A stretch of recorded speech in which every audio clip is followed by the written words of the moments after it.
Silence was tuning. There was a temple before memory, where the ancients spoke of a pulse that connected all living things. They said, when the seeker vibrates in truth, the book finds the hand. That pulse still beats within you. It is the rhythm of your becoming, the reminder that you were never separate, never lost, never late. You are arriving at the intersection where destiny and awareness finally recognize each other. So, breathe slowly. Feel the air enter your lungs as light, not matter. The same breath that animates stars is flowing through you. Let it expand your chest, calm your mind, and open the gate of perception. You are not preparing to learn. You are preparing to remember. The codes within these words are not for your mind to analyze, but for your essence to absorb. Now, let this be your initiation, a sacred recalibration between the self you believed you were and the one you are remembering to be. Every chapter will awaken a different layer of your frequency, memory, purpose, embodiment, and creation. Listen, as if the universe itself were whispering directly to you, because it is. Chapter 1. The moment of alignment. Somewhere in the invisible architecture of existence, your frequency reached a point of perfect resonance. The field recognized it. It was as if the universe inhaled, paused, and exhaled your name into motion. In that instant, what was once out of reach began to drift closer, rearranging itself through synchronicities and symbols. Nothing external changed, yet everything within you did. That was the first echo of alignment, the unspoken confirmation that the veil had thinned. You may have mistaken this moment for coincidence, a song playing at the right time, a sentence heard twice, a sudden stillness after chaos. But there are no accidents in the language of energy. Each sign is a mirror reflecting what your soul already knows, but your mind has forgotten. The unseen hand guiding you is not above or beyond. It is your own expanded self calling you home. Alignment is remembrance disguised as discovery. For many lifetimes you have wandered through frequencies that did not match your song. You tried to force doors that never opened because they belonged to a rhythm not meant for you.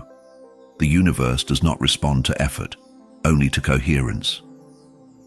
When you finally release the tension of wanting, when you exhale the need to control, your vibration shifts, and the magnetic flow begins.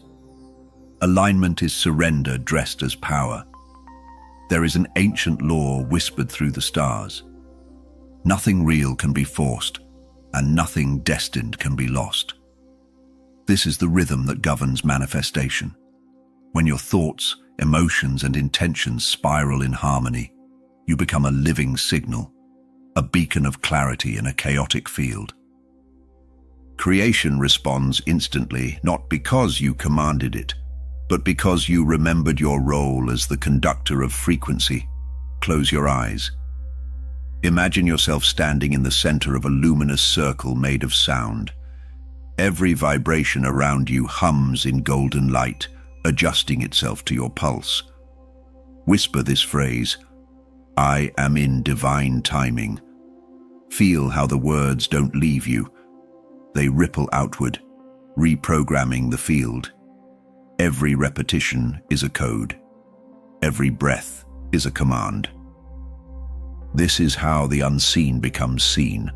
To align is not to move faster.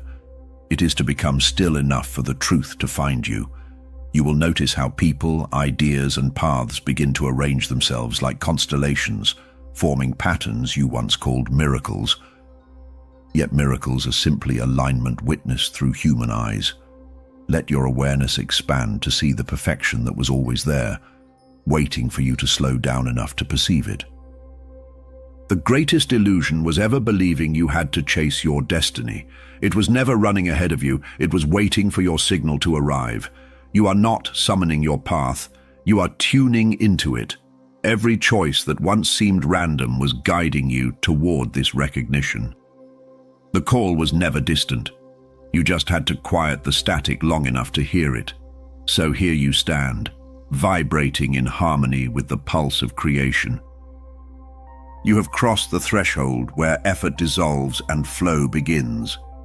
This is not an ending, but the awakening of direction, the clarity that follows chaos.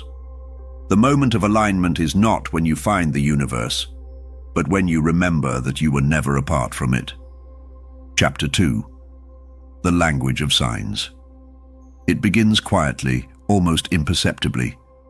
The world starts speaking in symbols, a number repeating, a feather where none should be, a stranger's words echoing a private thought. You might dismiss it at first, calling it coincidence, yet the feeling beneath it persists. It's as if reality itself were winking at you, reminding you that it's alive, aware, and responsive. This is the language of signs, subtle, elegant, ancient, beyond measure. Long before words existed, truth was transmitted through vibration and form. The ancients knew this and carved their understanding into stars and stones. A bird in flight, the rhythm of waves, even the flicker of a candle, all carried messages from the field. You are rediscovering that forgotten literacy, learning to listen with your energy instead of your ears. The more present you become, the more fluent you grow in the syntax of the unseen. Every sign that appears carries the signature of your vibration. It mirrors the dominant thought, emotion, or belief you are radiating into the field. This is not punishment or reward, it is feedback. The universe does not lecture, it reflects. If the reflection feels heavy, it invites you to release. If it feels light, it signals harmony. Reading signs is not fortune-telling, it is frequency interpretation. The most common mistake is to chase signs instead of embodying what they signify. A repeating number means nothing without the consciousness to decode it. The truth was never in the symbol itself, but in the vibration it awakens within you. When you stop searching for validation, the signs multiply, because now they are no longer needed. They have merged with your knowing. Pause for a moment and look around you. Notice what captures your attention first. The object, the sound, the light. They are not random. The universe speaks in resonance, not logic. You are being addressed in your native energetic tongue, the one you spoke before language divided the world into names. Listen not with your mind, but with the magnetic silence of your chest. There are times when signs feel overwhelming, when everything seems to whisper your name. That is not chaos, it is acceleration. The veil is thinning, and reality is mirroring your awakening faster than before. Do not fear it. Breathe through it. Anchor yourself in the awareness that you are both the observer and the observed, both question and answer, both seeker and signal. You may remember dreams that seem prophetic, or encounter synchronicities that defy logic. That is how the universe ensures you cannot fall asleep again. Every aligned sign is a sacred interruption, a nudge from the field saying, "Stay awake, beloved." These interruptions are not distractions. They are recalibrations, reminders that you are participating in the divine dialogue of creation. When you learn to trust this language, you no longer wait for proof. You become the proof. Every sign you see becomes an extension of your consciousness made visible, a conversation between light and awareness. The world stops being something that happens to you and becomes something that happens through you. And in that realization, the entire universe finally speaks your name. Chapter 3. The field remembers. Before you were born, before even thought existed, the field knew you. It held the memory of your tone, your frequency, your reason for entering this dimension. Every experience since has been an echo of that original vibration, replaying itself until you remember who you truly are. You have not been learning. You have been remembering. And the field, patient and eternal, has never stopped whispering your truth back to you. Energy does not forget. Every moment of love, pain, doubt, or courage leaves an imprint on the invisible grid of existence. These imprints are not chains, but coordinates, guiding you toward your evolution. When you feel a strange pull toward certain places, people, or sounds, it is not nostalgia. It is recognition. You are walking along the map your own soul once designed before entering the realm of forgetting. There are places in time that remember your footsteps, even if you have not yet walked them. When you arrive, the air feels different, softer, as if it sighs with relief. That is the field greeting you, saying, "You've made it back." These are moments of resonance when the outer world mirrors the inner frequency perfectly. You call them destiny, but they are simply memory reactivated. Many seek new beginnings, unaware that every beginning is a remembering. What you call intuition is your consciousness brushing against the archive of the field, retrieving data you encoded long ago. That flicker of knowing, that sense of déjà vu, it's not imagination, it's retrieval. You are not guessing your future. You are reading it from the energetic script you once wrote in light. To awaken fully, you must learn to feel the continuity of your soul through all timelines. You are the same awareness that has watched suns rise over countless worlds. The faces changed, the names changed, but the witness remained. That witness is your eternal self, the one who never dies, the one who keeps recording, evolving, remembering. You are that living library walking within flesh. The field also stores your unhealed echoes, the patterns you came to release. Each wound that resurfaces is not punishment, but access. It is the universe saying, "Here lies a key." When you meet your pain with presence, you unlock memory trapped in density. What once hurt you becomes light again, reintegrated into the great spiral of becoming. Healing is not erasing the past, it is reclaiming it. Close your eyes and imagine the field surrounding you like an ocean of shimmering codes. Each spark represents a version of you, past, future, parallel, all sending signals across eternity. Whisper softly, "I remember." Feel the ripples that move outward and return, as if countless selves across infinite timelines just exhaled in unison. That is the sound of integration, the merging of what was once divided. The field remembers, not to bind you, but to remind you. Every truth you uncover is a memory resurfacing, every revelation a reunion. You are not discovering the universe, you are recollecting it piece by piece through your awareness, and as the fragments align within you, the cosmos itself becomes whole again, because you were always part of its memory. Chapter 4. The Gate of the Subconscious. Beneath the surface of your waking mind lies a vast cathedral made of symbols and sound. Every belief, every emotion, every fear ever felt is stored there, not as memory, but as vibration. This is the subconscious, the silent architect of your reality. It builds without your awareness, sculpting your world according to the blueprints of your inner agreements. To enter this cathedral is to step into the machinery of creation itself.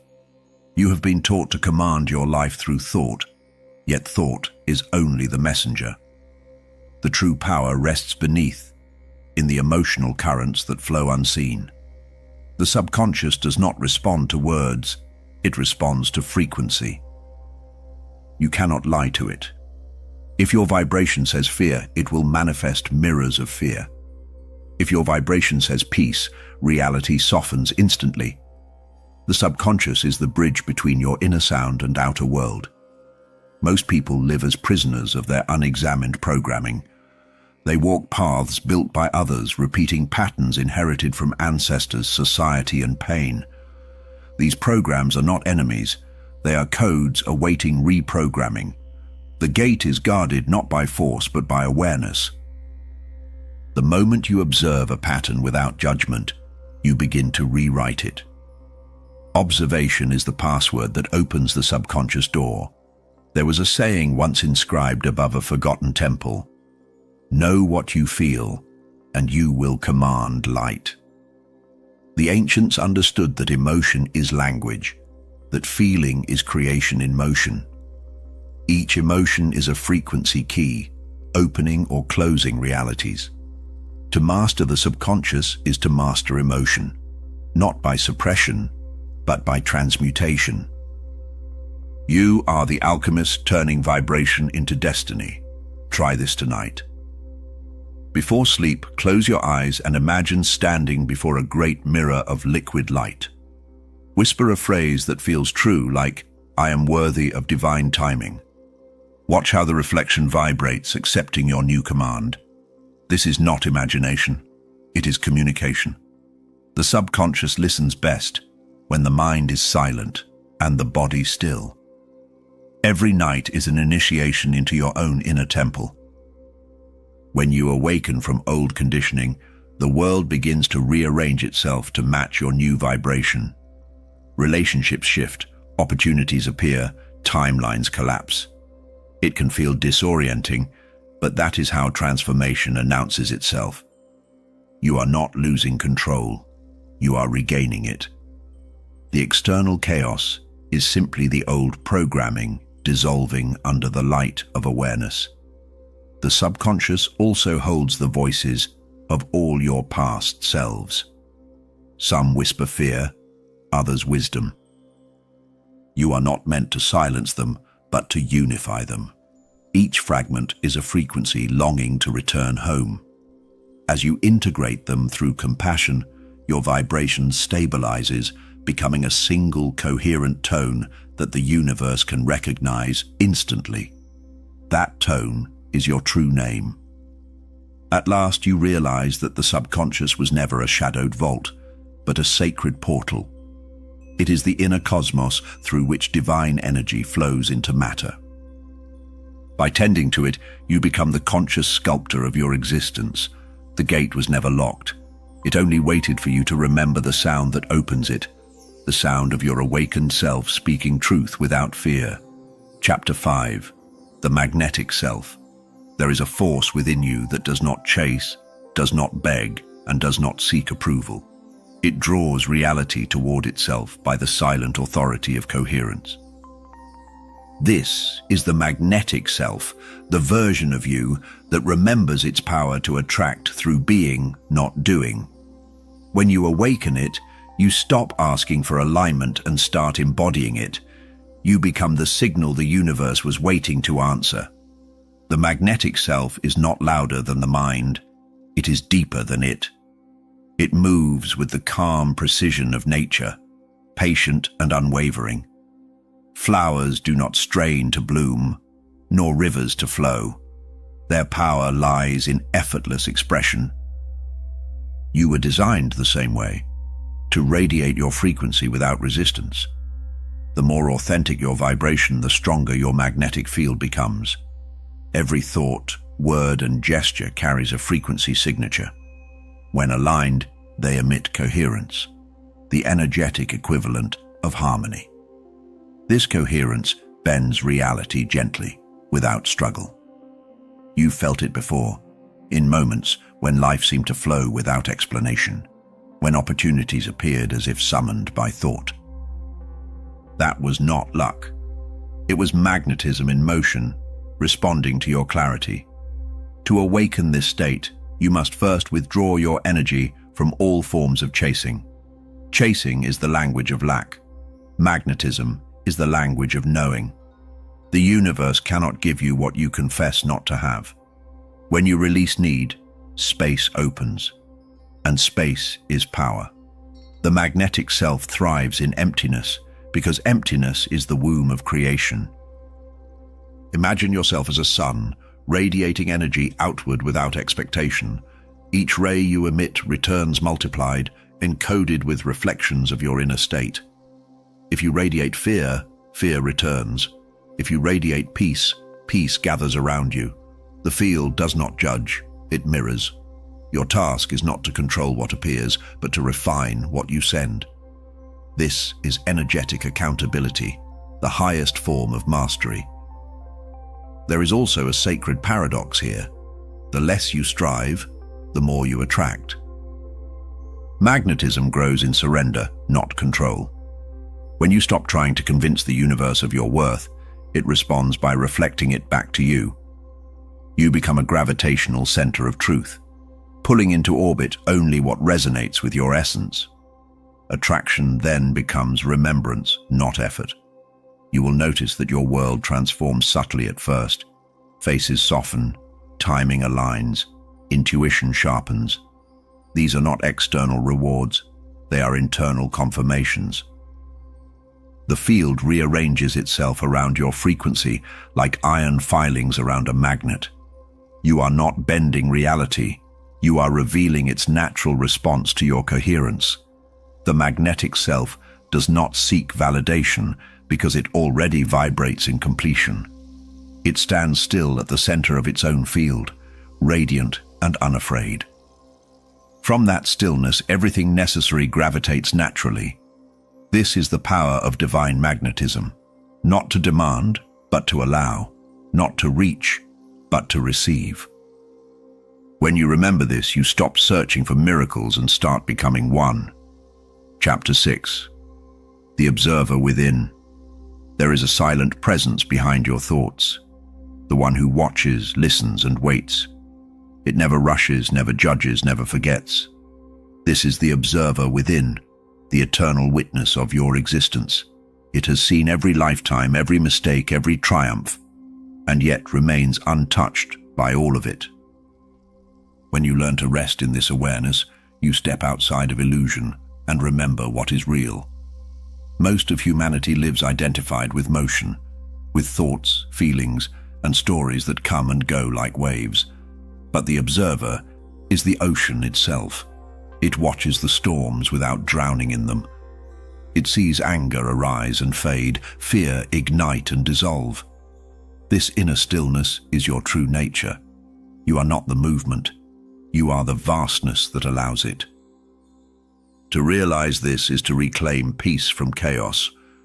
Whenever you feel lost or overwhelmed, pause and ask, who is aware of this moment? That question alone can dissolve confusion, for the one who asks it cannot suffer. The observer is never entangled in the story. It merely sees, and in that seeing, transforms. Awareness itself is alchemy. It turns pain into clarity and reaction into understanding. To observe is to free. There was once a sage who said, "The more you observe the self, the less the self remains." He meant that identity fades in the light of awareness. The ego feeds on resistance and judgment, but observation starves it. The moment you stop fighting what is, it loses its hold. In that surrender, you rediscover the boundless presence that has been watching all along. Try this now. Close your eyes and imagine yourself sitting inside your own chest, behind the heartbeat. Watch your thoughts pass by like distant stars. Each one glows briefly, then disappears. You do not chase them. You simply watch.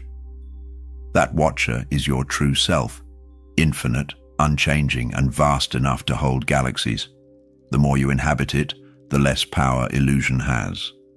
The observer does not remove you from life. It roots you deeper into it. From awareness, your actions become cleaner, your speech more deliberate, your presence more magnetic. People feel peace around you without knowing why. That is the influence of consciousness itself. Subtle, yet unstoppable. When you see clearly, you no longer react. You respond with intention. Over time, this perspective rewires your entire vibration. The need to prove, defend, or control dissolves. You begin to act not from emotion, but from essence. This shift changes everything. Your relationships, your body, your frequency. You stop leaking energy into stories and start channeling it into creation. Awareness becomes your shield and your source. And so, The observer within remains calm, luminous, unshaken. It does not seek escape from the world, for it knows the world was never separate. Every sound, every silence, every heartbeat is its reflection. You are not here to become the observer, you already are. You are here to remember to stay there, anchored in stillness, while the universe dances around you. Chapter 7. The Collapse of Time. There comes a moment when the linear illusion dissolves, when past and future fold into a single, breathing instant. That moment is now.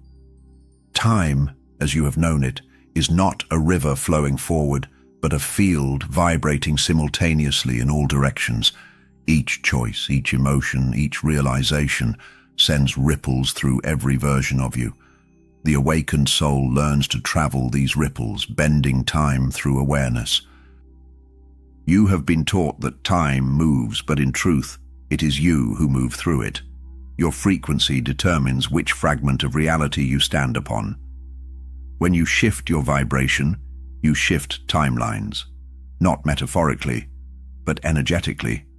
That sudden déjà vu, that instant manifestation, that impossible coincidence are signs of your consciousness crossing dimensions. Time bends where belief ends. The subconscious holds all your timelines at once, layered like transparent veils. What you call healing the past is simply reprogramming the vibration you are broadcasting into that segment of the field. When it changes, the past changes. When it changes, the future rewrites itself. Time is not memory, it is momentum. You are the anchor around which all moments orbit. There was an ancient mystic who once said, "Tomorrow is a shadow cast by your current frequency." He meant that destiny is not written, it is emitted. You do not move toward the future. You magnetize the one that matches your vibration. This is why gratitude, presence, and forgiveness are sacred technologies. They collapse resistance, allowing timelines of peace to emerge from the quantum fog. Close your eyes and imagine standing in the center of a spiral made of light. Around you, infinite versions of yourself shimmer like reflections in water. Whisper this command: all timelines now align with my highest truth. Feel the air shift as if the universe just rearranged its files. You have not changed time. You have synchronized with the dimension where your soul is already whole. When you stop chasing tomorrow, tomorrow comes to meet you. The field no longer needs to delay its gifts, because your energy has reached coherence. You become a traveler of presence, walking through multiple realities yet bound to none. This is why miracles feel instantaneous. They are not created. They are remembered from another version of you already living them. To master time is to master attention. Where your awareness goes, the field crystallizes. Where it withdraws, timelines dissolve. You have been a builder without realizing it, constructing realities out of focus and belief. The discipline of the awakened is simple. Remain conscious of the moment, and eternity unfolds at your feet. Time serves those who serve stillness. And as your understanding deepens, you see that time was never an enemy, only a mirror. It stretched itself so you could experience growth, learning, and return. But now the spiral closes. You stand where all beginnings and endings meet, the timeless center of creation. In that silence, eternity inhales, and you finally exhale in rhythm with the universe. Chapter 8. The Frequency of Surrender. There is a sacred point where effort ceases and energy flows without resistance. It is the frequency of surrender, not defeat, but alignment. In this vibration, control dissolves, and the universe begins to breathe through you. You no longer push against life. You let it move as you. True surrender is not giving up. It is giving in to the intelligence that has always guided your path unseen. You have been taught that strength means holding on, yet power often hides in release. The clenched fist can carry nothing new. When you open it, creation can fill it again. Surrender is the moment when you trust that what falls away was never meant to remain. It is an act of remembering that destiny requires space, not struggle. What you release, releases you. Many fear surrender because they confuse it with passivity. But surrender is active participation in the divine order. It is listening instead of demanding, flowing instead of forcing. You still move, but differently, guided by intuition rather than urgency. This is the path of the awakened, who no longer battles the current, but becomes the river itself. When you let go of control, you make room for coherence. Control fragments your energy, trust gathers it. Every time you insist that things must unfold your way, you restrict the infinite possibilities that could serve you better. The quantum field does not need instruction. It needs permission. Surrender is that permission, a silent yes that echoes across dimensions. Breathe deeply now and imagine your worries as threads extending from your body. See them dissolve into light as you exhale. The air that leaves you carries tension away. The air that enters brings peace. Whisper gently, "I trust the unfolding." Feel your shoulders lower, your heartbeat soften. This is not imagination. It is recalibration. You are teaching your frequency to rest in faith. Through surrender, manifestations accelerate. The field responds to clarity, and surrender purifies it. When you no longer vibrate in resistance, the right timelines open effortlessly. People call it luck or grace, but it is neither. It is synchronization, the natural rhythm of the soul in alignment with divine flow. Letting go is the fastest way home. There will be moments when surrender feels like loss. In truth, it is only the shedding of false identities. Each release reveals more of your authentic self, unburdened, luminous, whole. Even heartbreak becomes holy when seen through the eyes of surrender. It breaks you open only to expand your capacity for light. Eventually, surrender becomes your nature, not your practice. You stop asking for signs, for you have become one. The universe no longer tests you, it mirrors your calm. Life moves through you like wind through open hands. Nothing to hold, nothing to lose. And in that still freedom, you discover the ultimate truth. You never needed control, only trust. Chapter 9. The Mirror of Reality. Every experience you encounter is a reflection of what vibrates within you. The outer world is not happening to you. It is happening through you. What you see, you project. What you resist, you reinforce. Reality is a mirror so precise that it never lies. It reveals the exact frequency you are emitting, even when your words say otherwise. To awaken is to learn to read that reflection without fear. At first, this truth feels uncomfortable. The mind resists the idea that it could be the author of its own suffering. Yet the moment you accept responsibility, the mirror softens. The world no longer feels hostile, but responsive. It begins to shift in ways both subtle and miraculous, rearranging itself to match the vibration of your honesty. Awareness is the cloth that cleans the mirror. There is no enemy outside of you, only feedback. The person who triggers you is not an obstacle, but a messenger. They are showing you what is unhealed, what still vibrates in disharmony. Every confrontation is a coded invitation to ascend. When you meet it with presence instead of defense, you transmute the energy and step into a higher resonance. The ancients called this the art of reflection. They taught that mastery begins not with control of the world, but with clarity of perception. When your inner landscape is peaceful, even chaos reflects serenity. You stop reacting to distortion because you recognize it as yours once was. The world becomes a sacred mirror through which you refine your light. If you wish to transform your reality, do not argue with it, attune it. Speak to the mirror through vibration, not through resistance. Instead of asking, "Why is this happening to me?" ask, "What in me resonates with this?" That single question shifts you from victimhood to creation. The reflection changes only when the source of light does. Each time you release judgment, the mirror clears. Each time you embody gratitude, the image brightens. Gratitude is polish for the soul. It reveals beauty even in imperfection. Soon you begin to see the divine design behind everything. Pain as a teacher, silence as guidance, endings as doorways. The reflection becomes holy. Try standing before your mirror tonight, not to adjust your face, but to adjust your frequency.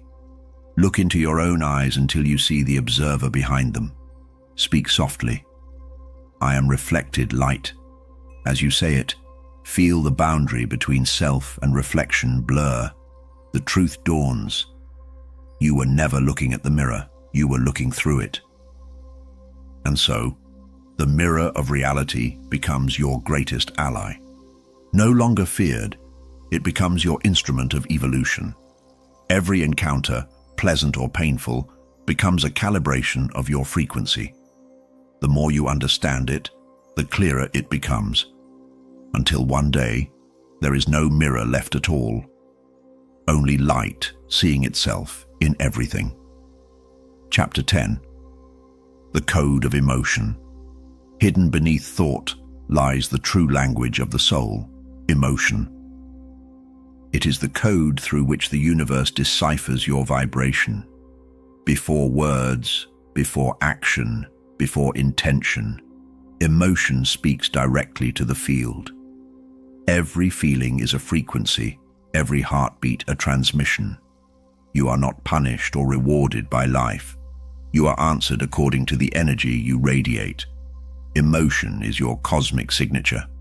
When you repress emotion, you block creation.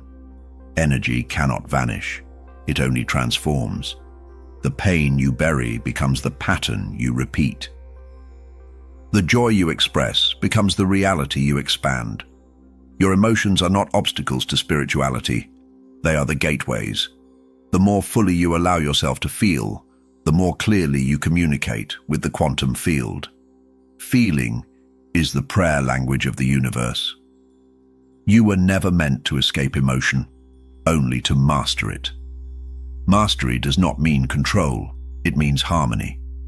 To feel sadness consciously is to purify it. To feel anger without judgment is to free it. Every emotion is a visitor, a messenger carrying sacred data about your alignment. When you welcome it, it reveals its lesson, then departs like a wave returning to the sea. Many seekers try to manifest while bypassing their emotions, believing positivity alone attracts abundance. But the field responds to authenticity, not performance. Pretending to be at peace creates distortion. Admitting your unrest invites healing. Honesty with yourself recalibrates your vibration more powerfully than forced optimism ever could. Truth, even painful, vibrates higher than denial. There is an ancient method whispered in mystery schools: transmute, do not suppress. When emotion arises, breathe through it. Visualize the feeling as light in motion, anger as red fire, grief as deep indigo, fear as grey mist. Then imagine it changing hue as you exhale, turning into golden radiance. This is not fantasy. It is energetic alchemy, the art of emotion becoming illumination. Your emotional state is a magnetic frequency broadcasting across infinite timelines. When you dwell in guilt or resentment, you tune into realities that echo those tones. When you shift to gratitude, joy, or surrender, you access higher dimensions instantly. The universe is an orchestra, and emotion is the instrument through which your soul plays its note. To master the code of emotion is to communicate consciously with creation. You begin to recognize what each vibration calls forth, how fear attracts more fear, and love multiplies itself endlessly. You stop fearing your feelings and start using them as compasses. Every emotion becomes guidance, not punishment, leading you closer to coherence. And when your emotional field finally aligns with truth, you realize something miraculous. Peace is not the absence of emotion, but its highest expression. Love, joy, and awe are not rewards. They are your natural state once distortion ends. You no longer chase good feelings. You radiate them. In that frequency, the universe listens as you, and you listen as it. Chapter 11. The Architecture of Thought. Thoughts are the blueprints of your inner universe.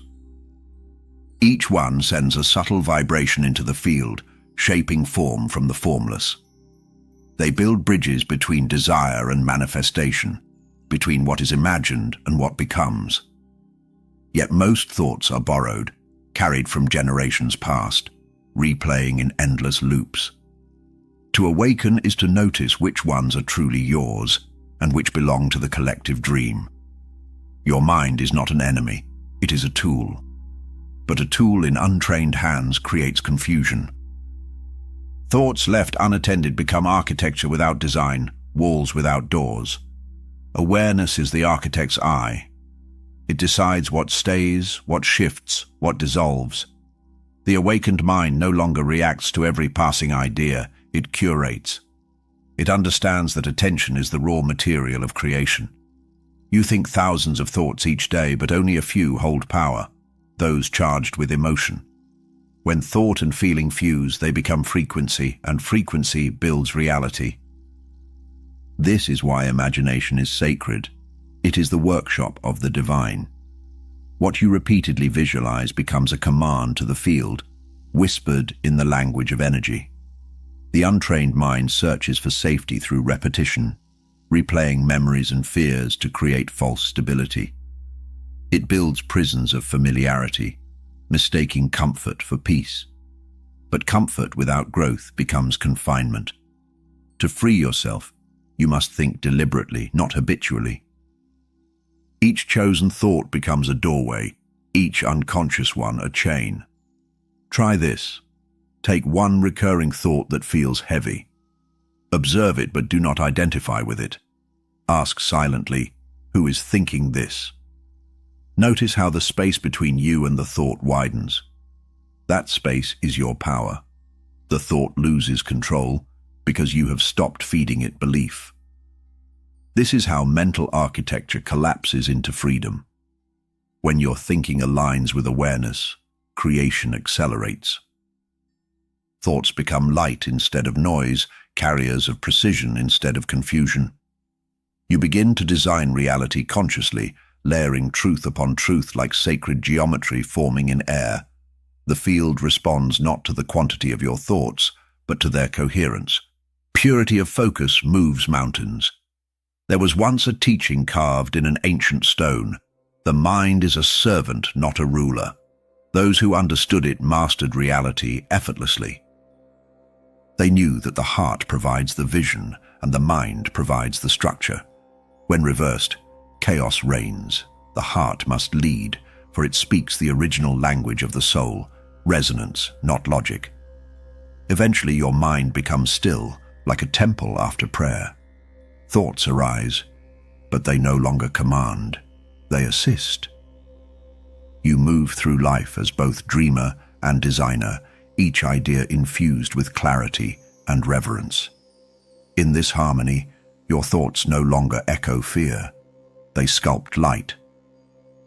And in that light, reality obeys in perfect silence. Chapter 12. The Bridge of Vibration. Everything in existence hums at its own frequency, from the smallest atom to the largest galaxy.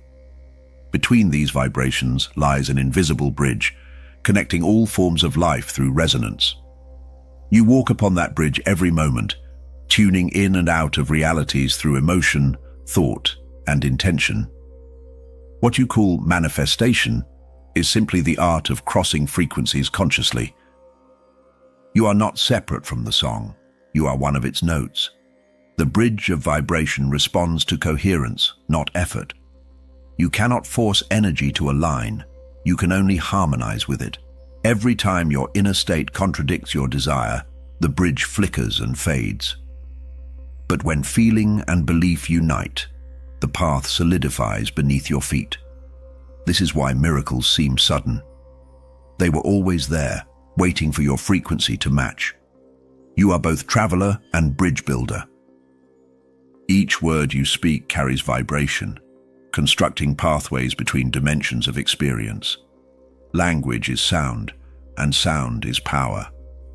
Ancient initiates knew this, chanting tones that altered their reality. Even your quietest whisper carries the geometry of intent. Speak as if creation were listening, because it is.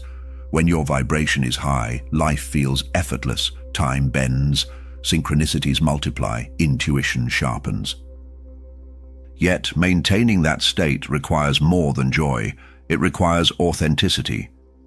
Pretending to be high vibrational is another form of resistance. True elevation comes not from escaping your shadows, but from integrating them into harmony. Wholeness vibrates higher than perfection. The bridge is not linear. It spirals upward, like a golden thread weaving through layers of awareness. Some days you ascend effortlessly. Other days you revisit old frequencies to polish them with compassion. Do not mistake descent for failure. It is recalibration. Every oscillation refines your tone, teaching you to sustain vibration through contrast. You can feel the bridge in your body. When you align, your chest opens, your breath deepens, your energy flows smoothly like light through crystal. When you disconnect, tension rises, signaling misalignment. Your body is an instrument of resonance, constantly revealing your energetic location. Listen to it, for it knows before the mind does. There is a sacred exercise practiced by those who walk consciously.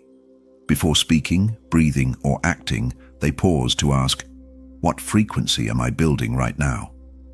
That single question changes everything.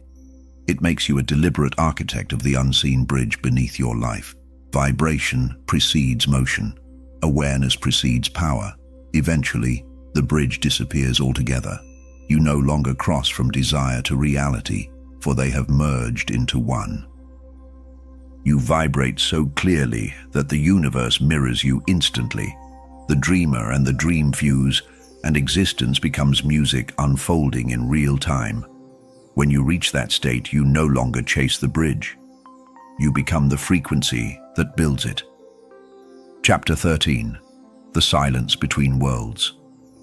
There exists a space the mind rarely visits, a pause between thoughts, a breath between heartbeats. It is not emptiness, though it may seem so. It is the birthplace of every possibility, the silent cradle from which universes emerge. When you enter that silence, the noise of time fades, and you touch the eternal. There, the soul speaks in the language of stillness, and the universe listens. Most people fear silence because it reveals what they have hidden. Beneath the chatter of the mind lies truth, raw, luminous, and unfiltered. But silence does not judge. It simply reflects. When you allow yourself to rest in it, your fragmented energy begins to unite. The noise of the world loses its authority, and your true frequency rises from beneath the surface like a forgotten melody. The silence between worlds is not an absence of sound, but the presence of awareness. Within it, you hear subtler music, the hum of creation itself. It is the space where intuition lives, where ideas are conceived before the mind claims them as its own. Every great revelation, every sacred vision has emerged from someone willing to enter that wordless void. To access it, you do not need rituals or mantras, only stillness. Sit quietly, close your eyes, and notice the moment after your breath ends, but before it begins again. That pause is the gate. Step through it without expectation. You will feel the edges of reality blur, as if time were inhaling with you. This is not meditation. It is remembrance. In that silence, You become transparent to light. The field begins to move through you instead of around you. You no longer ask for answers because you become the space where answers form. The mind, once restless, bows in humility to something far greater, the presence that animates all life. Words dissolve, but knowing remains. When you learn to dwell there, your energy changes. The frantic search for meaning ceases, replaced by deep trust in what is unseen. Manifestation quickens because resistance vanishes. The silence between worlds is not passive. It is active creation without effort. It rearranges timelines, restores coherence, and rewrites vibration. In the ancient temples, initiates were taught to listen for the soundless sound. They understood that within stillness lies the pulse of eternity, a rhythm beyond rhythm, a song without beginning or end. To hear it is to remember that you are not separate from creation, but its living echo. The silence is not outside you. It is your origin. And when you return from that sacred stillness, the world no longer feels the same. Every sound carries depth. Every moment breathes presence. You realize that the space between things is not empty. It is divine. The silence between worlds has followed you back, and now it speaks through your calm, reminding all who listen that the universe itself began with a pause. Chapter 14. The Law of Resonance. Everything you experience is drawn to you by resonance. It is not attraction in the sense of chasing, but the natural gravitation of matching frequencies. You meet people who mirror your beliefs, walk paths that echo your emotions, and encounter lessons that harmonize with your vibration. The universe is not random. It is a field of resonance, always orchestrating reflections of what you are, not what you wish to be. You cannot fake frequency. Words may deceive, but vibration cannot. You might declare abundance while vibrating in scarcity, or speak of peace while radiating unrest. The field listens to what you feel, not what you say. This is why alignment matters more than affirmation. Resonance responds to truth, your inner unspoken tone that hums beneath thought. There is no punishment in resonance, only reflection. When discord enters your life, it is not the universe turning against you. It is the universe tuning you. What feels like chaos is often correction, adjusting your energy to a higher harmony. The field never stops playing your song. It only waits for you to sing in tune with it again. Consider resonance as a dance with creation. The music never changes, you do. When you move in rhythm with trust, doors open effortlessly. When you move with fear, they close, not to punish, but to protect you from stepping out of time. The rhythm of the universe is love, and everything that does not match that tone eventually fades away. To change what you attract, change your frequency. This begins not with thought, but with embodiment. Feel first, then think. When emotion and awareness merge, energy recalibrates. You do not need to chase new experiences. You need only to become their vibration. Resonance makes pursuit unnecessary. It brings everything meant for you into orbit. The law of resonance also governs collective reality. A group aligned in fear can sustain entire worlds of suffering, while one heart anchored in love can shift a room, a city, even a planet. Energy moves faster than words, and truth vibrates farther than noise. This is why your inner work matters. Every frequency you elevate becomes medicine for the collective field. Try this practice. When something painful appears, instead of asking, "Why me?" whisper, "What vibration is this showing me?" The answer will come not in thought, but in sensation, a warmth, a tension, a release. That awareness is alchemy. The moment you feel it fully, it begins to dissolve. You have just retuned your frequency to harmony. In time, resonance becomes your guide more than your teacher. You no longer seek meaning in struggle because the field mirrors only peace back to you. Life begins to sound like music again, familiar, fluid, divine. You walk knowing that every note you emit shapes the melody of the cosmos. And in that realization, you finally become the song. Chapter 15. The Shadow of Light. Within every beam of radiance lives its echo, the shadow.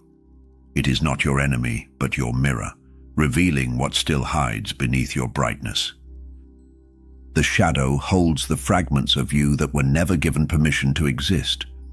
The emotions denied, the memories buried, the truths left unspoken. To reject it is to reject half of your own divinity. To embrace it is to reclaim your wholeness. Light without shadow is blinding. You cannot see yourself clearly when you stand only in illumination. The contrast gives shape to understanding, definition to the infinite. The universe does not ask you to destroy your darkness. It asks you to meet it. In that meeting, energy that was frozen begins to move again. Shadow is simply light waiting to be recognized. Most fear their shadow because it speaks in the language of discomfort. It whispers through jealousy, anger, guilt, and shame, the frequencies we were taught to avoid. Yet each one carries a hidden code, a forgotten strength wrapped in distortion. When you approach them with compassion rather than judgment, the shadow transforms into teacher. Darkness begins to serve light. The great mystics understood this and ventured inward with courage. They descended into their own depths not to escape, but to retrieve what was sacred. Every descent led to illumination, every confrontation to peace. They called it the sacred inversion, walking into darkness to find the divine. The light you generate from within is always stronger than the light you borrow. To face the shadow is to end the inner war. No part of you is unworthy of love. The wounds, the failures, the doubts, all of them are initiations in disguise. When you hold them with awareness, they dissolve into wisdom.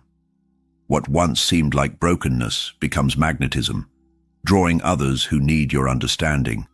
Healed shadow becomes medicine for the collective. You can meet your shadow in silence. Close your eyes and imagine a room made of soft light and darker corners.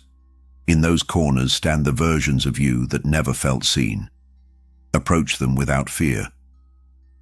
Ask, "What have you been trying to show me?" Their answers may come as feelings, images, or tears.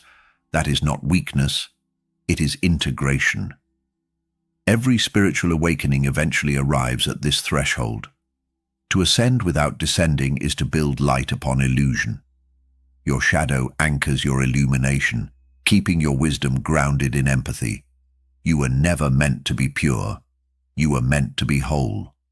Wholeness is the true enlightenment, the balance of radiant and raw. When you embrace the shadow, you stop running from yourself. The light within you expands to include every color, every frequency, every forgotten truth. The war ends, the silence deepens, and your vibration stabilizes into peace. You become the dawn, both the darkness before it and the light that follows, and the universe bows to such balance. Chapter 16. The Voice of the Heart. Deep beneath the noise of logic and the patterns of thought, there exists a frequency untouched by time, the voice of the heart. It does not speak in words but in sensations, warmth, expansion, stillness, and truth.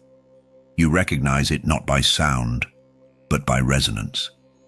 When it speaks, the body relaxes, and the universe itself seems to pause, waiting for your agreement. The heart is not emotional, it is cosmic intelligence disguised as tenderness. The mind analyzes, compares, and doubts. The heart simply knows. It carries memories older than this life, coded in vibration rather than form. It remembers the sound of divine harmony and constantly tries to guide you back toward it. When you ignore it, pain appears, not as punishment, but as redirection. Pain is the alarm that sounds when you stray from the rhythm of the heart. You were born fluent in this language, yet the world trained you to forget. It taught you to measure value with logic and silence intuition with reason.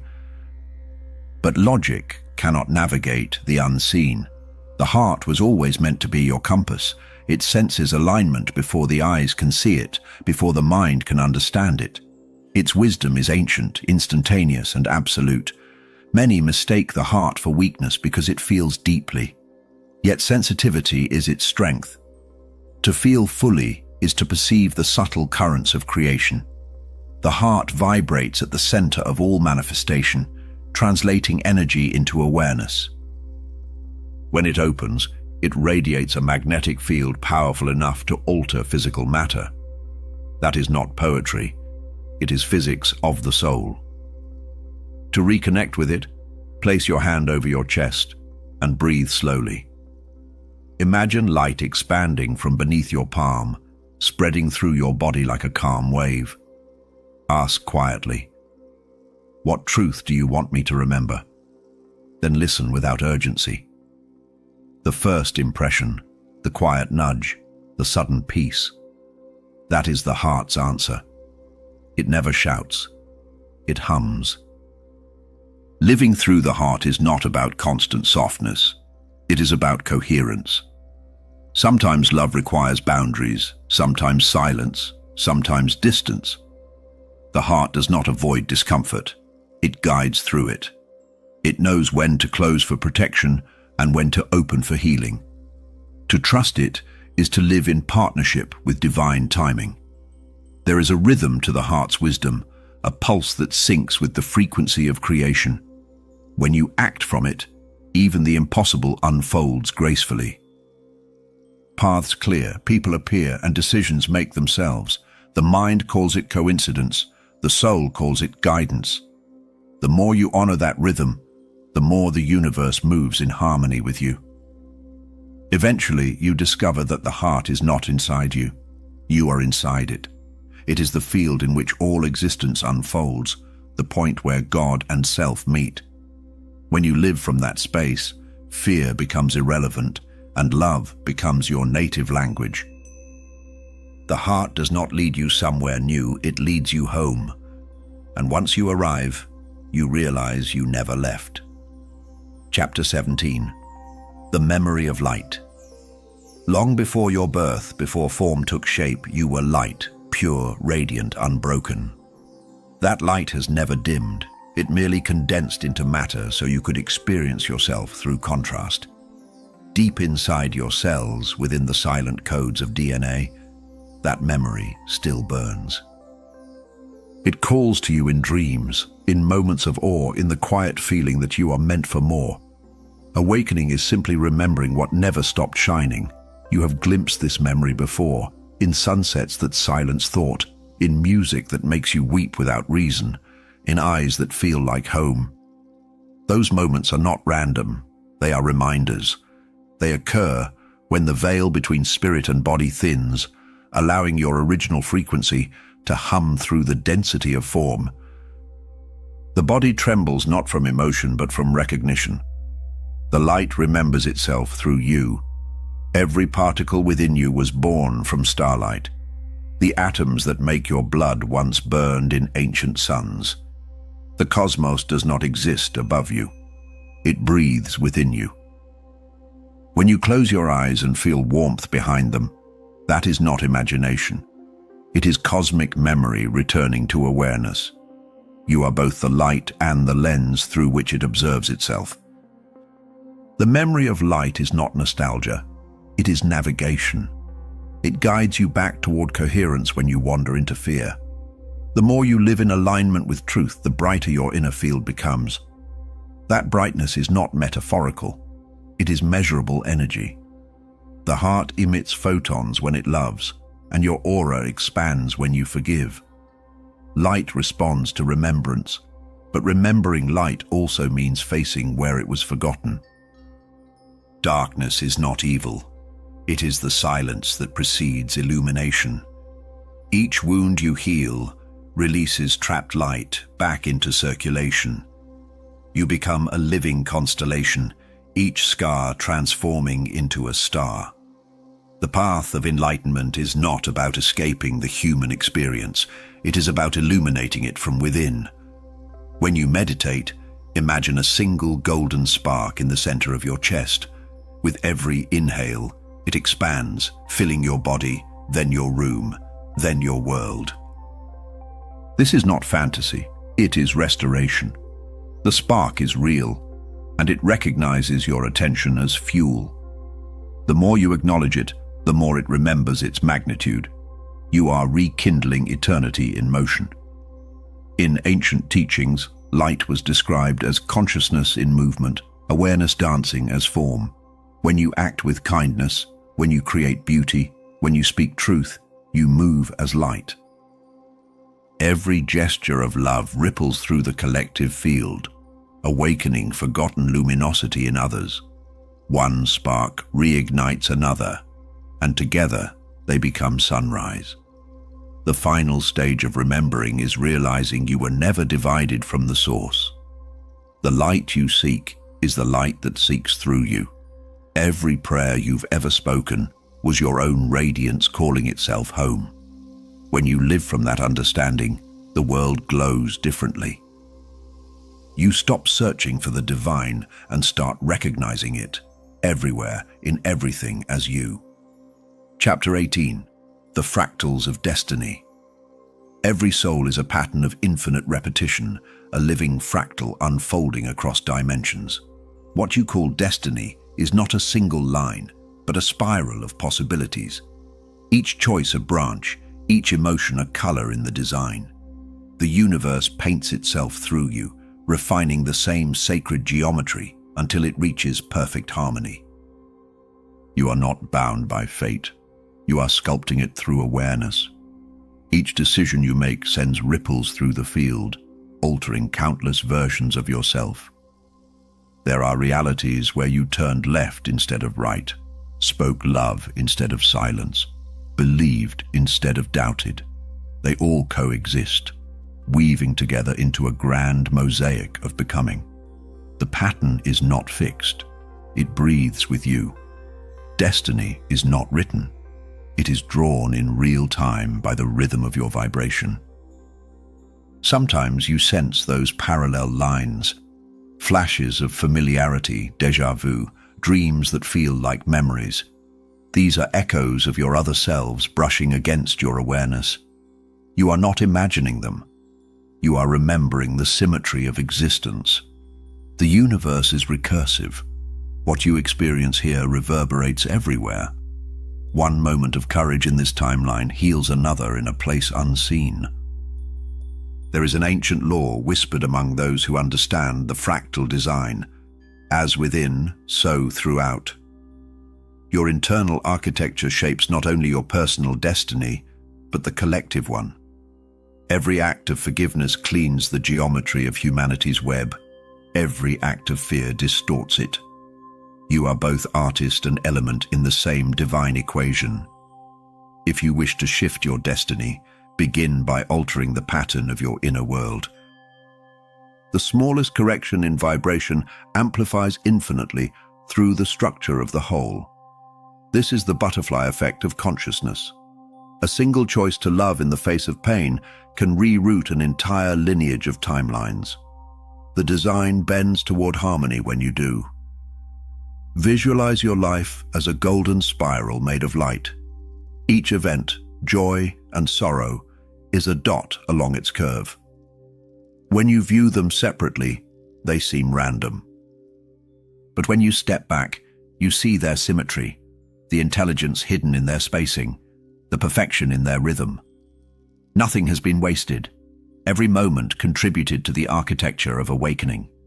The more you awaken, the more you perceive the repetition of patterns not as traps, but as invitations. Life does not circle to punish, it spirals to elevate. Each recurrence is a higher octave of the same lesson, offering another chance to choose consciousness over reaction. You rise not by escaping the pattern, but by mastering its melody. Eventually, the fractal of destiny reveals its secret. There was never more than one you. All versions, all timelines, all choices are harmonics of the same soul, vibrating in different keys. When awareness unites them, the pattern completes, glowing in divine symmetry. In that instant, destiny collapses into freedom, and the Creator recognizes itself in its own design. Chapter 19. The Art of Allowing. There is a gentle intelligence in the universe that moves all things toward balance. You feel it in the tides, in the breath, in the way life keeps unfolding no matter how tightly you try to hold it still. To allow is to cooperate with that intelligence.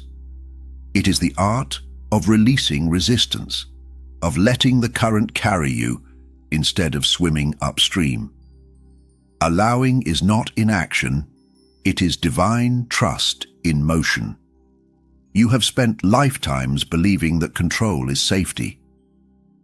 You built walls around your expectations, measured progress with effort, and mistook tension for purpose. Yet the universe does not operate by force, it responds to flow. When you allow, you align with that natural rhythm. Life begins to move through you with effortless precision because you have stopped obstructing its path. The art of allowing begins with acceptance. Acceptance is not agreement, it is presence. It says, "This is what is," without argument or escape. That acknowledgement alone dissolves half of your suffering, for resistance feeds what it fights. When you stop wrestling with what is happening, you free your energy to transform it. Allowing does not mean surrendering to limitation. It means surrendering to truth. Everything you desire already exists within the field, vibrating at its own frequency. You do not chase it, you tune to it. The bridge between wanting and receiving is allowing. Desire sets the intention, but allowing opens the gate. The moment you stop doubting, pushing, or timing the outcome, your manifestation finds you, not because you earned it, but because you stopped hiding from it. To allow is to live without contraction. It is to trust that each delay is choreography, that every silence carries instruction. When you release the need to control, you begin to notice the subtle signals guiding you, the instinct to pause, the impulse to move, the coincidence too precise to ignore. The universe speaks fluently in flow. Only resistance makes its voice seem distant. Try softening your energy when you feel tension arise. Breathe into it without labeling it wrong. Whisper to yourself, "I allow what is mine to come, and I allow what is not to go." Feel how the body loosens, how space opens in the mind. In that openness, alignment reappears. Allowing is the doorway through which miracles prefer to walk. Many confuse allowing with passivity, but true allowing is active awareness. It requires courage to trust the unseen and patience to honor divine timing. The strongest souls are not those who fight the storm, but those who stand still until the wind changes. Their calm becomes magnetism, their trust becomes command. To allow is to embody invisible power. In the end, the art of allowing reveals the deepest secret. The universe was never withholding anything from you. It was waiting for you to stop resisting its rhythm. When you finally relax into that flow, life ceases to be a series of obstacles and becomes a continuous unfolding. You no longer chase the path. You are carried by it, effortlessly, perfectly, homeward. Chapter 20. The Sacred Pause.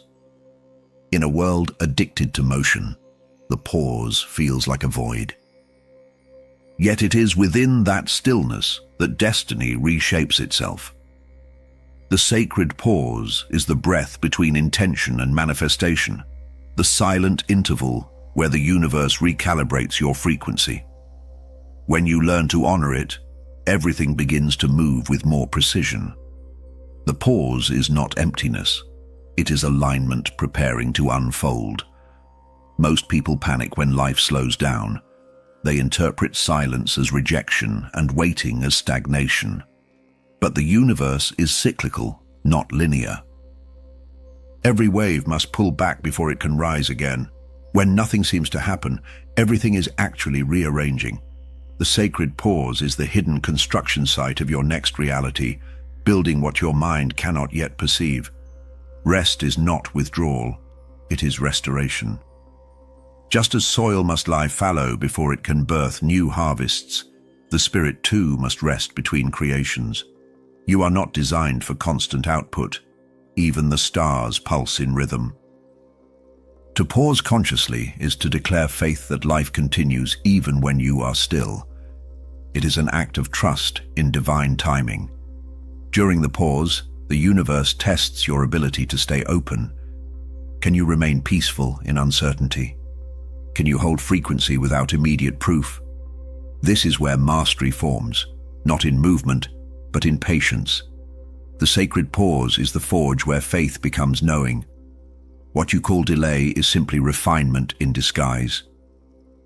You can invite the power of the pause into your daily rhythm. Before reacting, breathe. Before deciding, listen. Between each action, allow a moment of stillness to settle the energy. This space prevents chaos and infuses consciousness into everything you do. The wisest beings move slowly, not because they lack direction, but because they travel with awareness. In silence, answers appear effortlessly. The pause opens the subconscious gate, letting wisdom surface from places the intellect cannot reach. Ideas arrive fully formed, intuition strengthens, and emotions settle into clarity. You begin to experience what ancient mystics called the timeless moment, the eternal now that exists outside of striving. In that now, all potential is accessible. Sometimes, the sacred pause is imposed upon you. A relationship ends, a door closes, a plan collapses. These are not punishments, they are recalibrations. Life pauses you when you are vibrating out of alignment with what's ahead.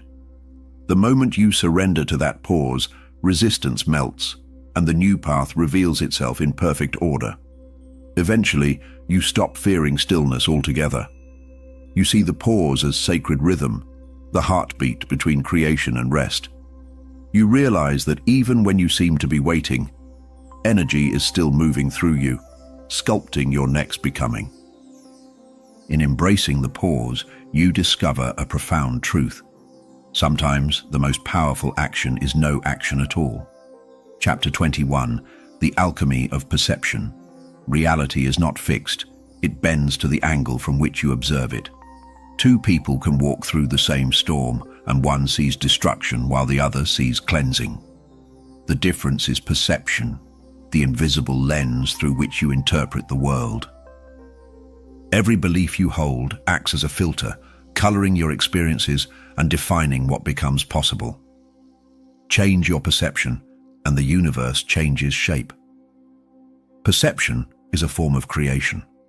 What you focus on expands, not because it grows larger, but because your awareness feeds it energy. The mind does not see truth, it sees agreement. You continually reinforce the version of reality that aligns with your vibration. This is why awakening begins not by changing circumstances, but by changing how you see them. When consciousness matures, you start to notice that pain and beauty coexist within the same frame. The contrast was never punishment, it was instruction. Shadows make the light visible, and challenges refine perception into clarity. Each event in your life is neutral until you give it meaning. The alchemist does not seek to erase darkness, they use it to illuminate gold. Your perception determines your frequency. When you see limitation, you vibrate in contraction. When you recognize potential, expansion follows naturally. The field mirrors your interpretation, amplifying whatever story you choose to believe. You are not trapped by reality, you are sculpting it moment by moment through focus. To see differently is to live differently. The most powerful transformation begins when you ask, what else could this mean? That single question opens new dimensions.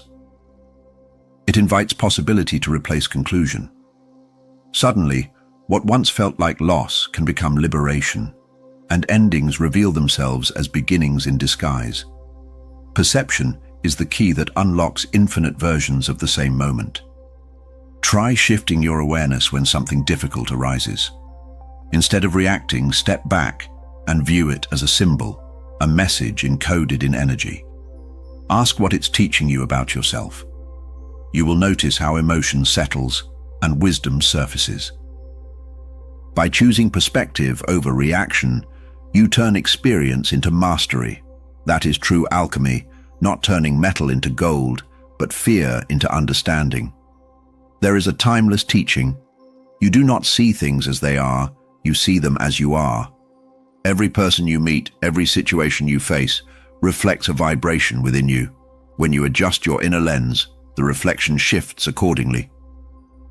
Life ceases to be an external challenge and becomes an internal dialogue between consciousness and creation. Eventually, perception evolves into vision. You stop labeling events as good or bad and start reading them as patterns of divine intelligence. The veil of separation lifts, revealing symmetry in all things. You realize that reality was never outside your control. It was waiting for you to see it clearly, and through that clarity, the world transforms into light. Chapter 22. The Breath of Creation. Every universe begins with a breath. Expansion and contraction, inhale and exhale. The rhythm of existence mirrors your own lungs. To breathe consciously is to synchronize with creation itself. Each inhale draws in possibility, and each exhale releases limitation. Breath is not merely air, it is the sacred current through which spirit animates matter. When you master it, you command the flow between form and formlessness. Most people breathe as if asleep, shallow, mechanical, unaware. Yet every breath carries information, a code that mirrors your state of being. When your breath is tense, your field contracts. When it deepens, reality opens. Conscious breathing is not relaxation alone, it is alignment. Through breath, you remember the pulse of the cosmos moving through your chest. There is an ancient truth whispered by healers. Where there is breath, there is light. Each inhale draws in particles of divine intelligence. Each exhale clears what no longer serves your vibration. The act seems simple, but it is sacred technology. In every breath lies the power to reset timelines, to harmonize energy, to call yourself back from chaos into coherence. When emotion overwhelms you, return to breathing. The mind can lie, but breath cannot. It anchors you to the present, where all true power resides. Inhale awareness, exhale resistance. Feel the space between the two. That pause is the birthplace of miracles. Breath teaches surrender without passivity, motion without force, stillness without stagnation. Try this in solitude. Breathe in as if drawing starlight into your body, filling every cell with golden energy. Hold for a moment. Feel the expansion. Then release slowly, imagining shadows dissolving into light. Repeat until your heartbeat and the universe's rhythm become one. You have just remembered how creation breathes through you. Your breath connects you to all living things. Every exhale becomes another's inhale, an eternal exchange of energy between souls. This is communion without words, unity disguised as biology. The more consciously you breathe, the more you realize separation was an illusion. Every being is sustained by the same invisible song. Breath also teaches impermanence. You cannot hold it forever, no matter how you try. To live is to release again and again, trusting that the next inhale will come. This is the secret behind manifestation. to desire without clinging, to let go while expecting abundance to return. The universe breathes the same way, giving and receiving in endless motion. When you finally honor breath as the bridge between spirit and form, you stop seeking connection. You become it. You walk lighter, speak slower, exist deeper. Each inhale becomes prayer, each exhale liberation. The breath of creation was never external. It has always been the quiet rhythm reminding you that God is still breathing through your being. Chapter 23. The Echo of Intention. Every vibration you emit carries a purpose, even the ones you do not speak aloud. Intention is the hidden architecture behind every manifestation, the silent command that shapes energy into form. You do not create with thought alone, you create with the tone behind it. The universe listens not to words but to frequency. Every action, every pause, every breath sends a signal into the field, announcing what you are ready to receive. Intention begins before language. It is born from clarity, from that inner certainty that needs no proof. When you act from that depth, the field responds instantly, rearranging events to match your vibration. But when intention is clouded by doubt, energy scatters and manifestation stalls. This is not punishment, it is physics. The universe reflects coherence, not confusion. To master intention, you must first know your why. Intention without alignment is noise, but when anchored in purpose, it becomes precision. The most powerful intentions are not born from lack, but from remembrance. The knowing that what you seek already exists in potential. You are not summoning something new, you are calling forth what has always been waiting for you. The ancient mystics taught that intention is not a wish, but a directive. They would light a candle not to ask, but to declare. The flame was not a symbol of hope, it was an echo of certainty. True intention does not plead with the universe, it collaborates with it. When your energy is clear, reality does not resist, it obeys. You can feel the power of intention in your body. When it is authentic, your chest expands, your mind quiets, and time seems to slow. That alignment is not imagination, it is calibration. The universe recognizes emotional resonance as truth. When your inner state matches your desire, the echo travels faster through the quantum field, returning as physical experience. But intention must be released to fulfill itself. Holding too tightly to outcomes blocks their arrival. Once the signal is sent, let it go, not from apathy, but from trust. The echo will return when the vibration matches your readiness. The art is in sending with certainty and waiting without fear. This balance turns desire into creation. Try beginning each day with a single clear intention. Speak it softly. Today I move as light, or today I receive with grace. Feel it enter the air, vibrating through the unseen. Every thought, every encounter will start to align with that tone. Life becomes orchestration rather than coincidence. The field always remembers the frequency of your focus. Eventually, you will realize that intention was never separate from existence. It is the echo of consciousness shaping itself again and again. Every heartbeat carries intention. Every breath declares, I am still creating. When you live aware of that truth, you no longer chase outcomes. You live as their source. And the universe, recognizing itself in you, responds in kind. Chapter 24. The Hidden Geometry of Choice. Every decision you make draws invisible lines across the field of reality.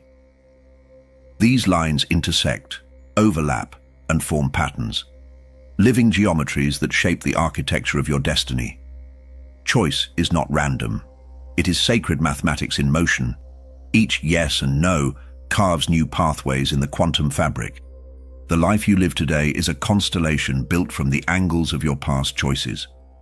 Choice is the mechanism through which consciousness experiments with itself. It is how the infinite expresses individuality. You are both the creator of the pattern and the one walking within it. The universe does not dictate your direction. It responds to your selection. Free will is not chaos. It is the choreography of frequency unfolding through awareness. There are moments when your choices seem insignificant, yet the smallest decision can shift entire timelines. A word spoken with love instead of fear, a pause taken before reaction. These create geometric ripples that alter outcomes beyond your perception. Every choice vibrates through the field, connecting to others like strands of light weaving a cosmic tapestry. The hidden geometry of choice thrives on clarity. When decisions come from confusion, the pattern distorts. When they come from coherence, the geometry glows. That is why grounding before acting is vital. The mind seeks speed, but the soul seeks precision. True power lies not in making more choices, but in making them consciously. If you could see the design you are creating, you would move with reverence. You would realize that hesitation is not weakness, it is calibration. Sometimes the delay between impulse and action allows energy to align, ensuring the outcome mirrors your highest vibration. The universe honors the one who chooses slowly, deliberately, with awareness of consequence. There is a sacred way to choose. Before deciding, close your eyes and feel each option in your body. One will contract, one will expand. Expansion is truth, contraction is resistance. The body is the compass of the soul, and its signals never lie. When you follow expansion, your geometry aligns with divine proportion, harmony that the ancients called the golden path. As you evolve, choice becomes less about direction and more about vibration. You stop asking, "What should I do?"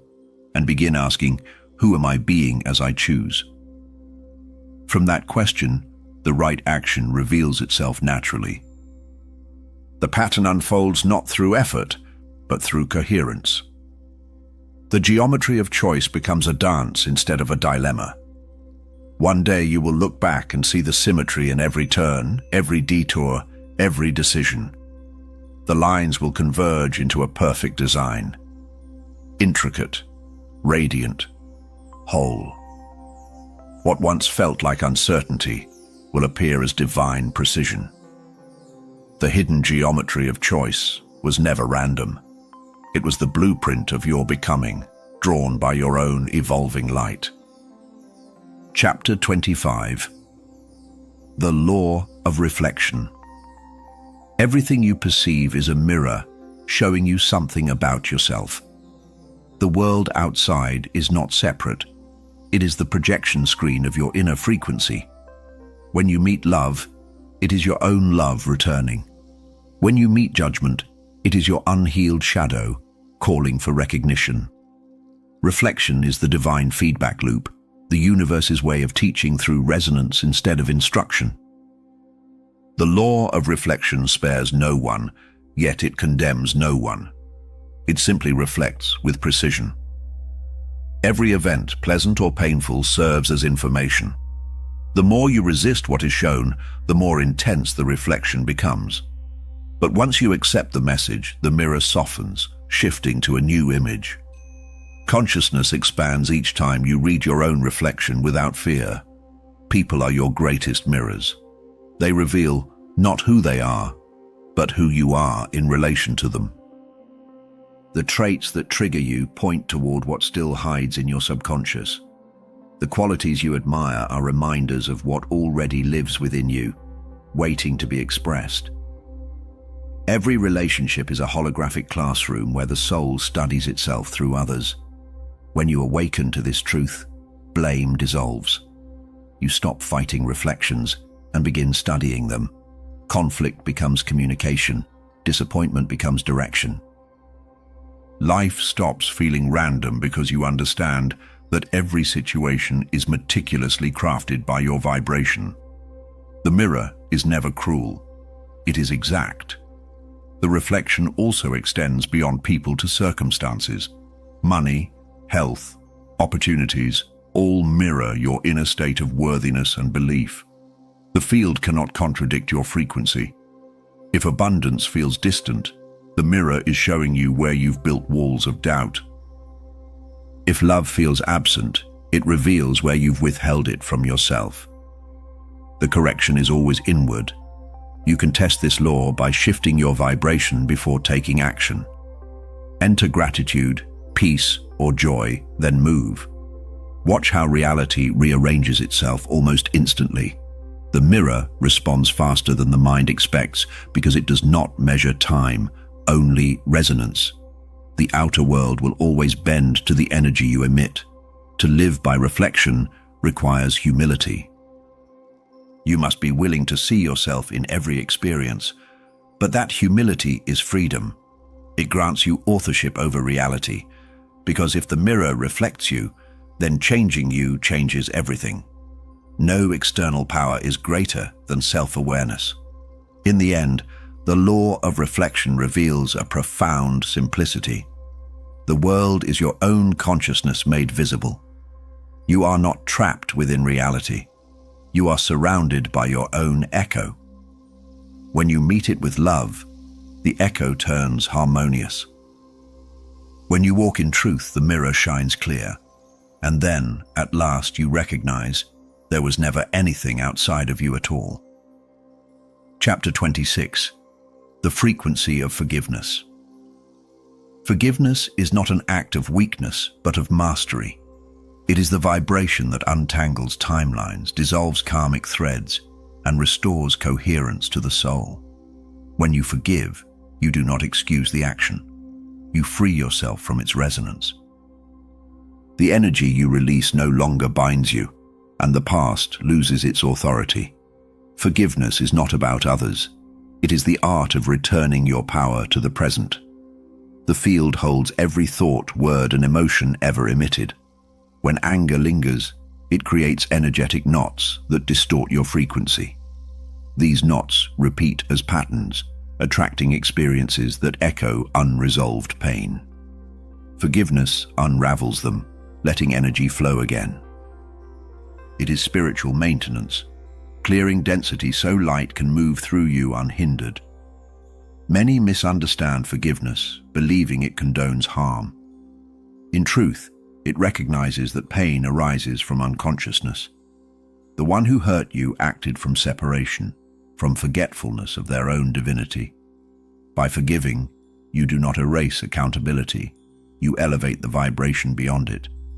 You say, "I will not continue this distortion." That choice realigns entire timelines. To forgive does not mean to forget. It means to remember differently. You begin to see the event not as a wound, but as a catalyst. The pain that once imprisoned you becomes wisdom. The person who betrayed you becomes an unlikely teacher.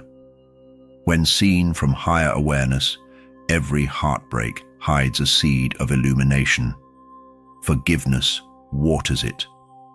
Begin with yourself. You have punished your own mistakes longer than the universe ever would. Guilt holds your vibration hostage, trapping you in repetition. Whisper softly, "I release myself from judgment." Feel the weight lift as compassion takes its place. Self-forgiveness is the foundation. Without it, no other form can sustain. Forgiveness is frequency work, not logic. You cannot reason your way into it. You must feel it. Breathe through the tightness in your chest, the ache in your heart. Imagine exhaling light through every fragment of resentment. The body will know when it is done. It will sigh in relief. That sigh is the sound of liberation. In the energy of forgiveness, relationships transform even without words. The field transmits your release, and those connected to you feel it. Sometimes they reach out unexpectedly, sometimes they simply fade away in peace. Forgiveness rewrites contracts across dimensions, freeing both the giver and the receiver. No energy is ever lost, it only shifts form. Eventually you realize forgiveness is not an action, but a state of being. It becomes your natural frequency, an openness through which nothing clings. In that vibration, love flows unhindered, and suffering cannot take root. The soul moves weightless, luminous, infinite. And from that altitude, you see clearly, there was never anything to forgive, only energy to transform. Chapter 27. The Rhythm of Synchronicity. Every soul moves to a hidden rhythm, and when you are attuned to it, life begins to unfold with effortless precision. Synchronicities appear. Numbers repeating, doors opening, strangers saying exactly what you needed to hear. These are not coincidences, they are confirmations. The universe speaks through alignment, not logic. When you follow the rhythm, reality begins to dance with you. Synchronicity is the language of coherence. It occurs when your inner frequency matches the outer field, when thought, emotion, and intention are in harmony. You are no longer ahead or behind. You are precisely where you are meant to be. The universe mirrors that alignment by sending signals, weaving invisible threads that connect events into meaning. It is not chance. It is resonance in motion.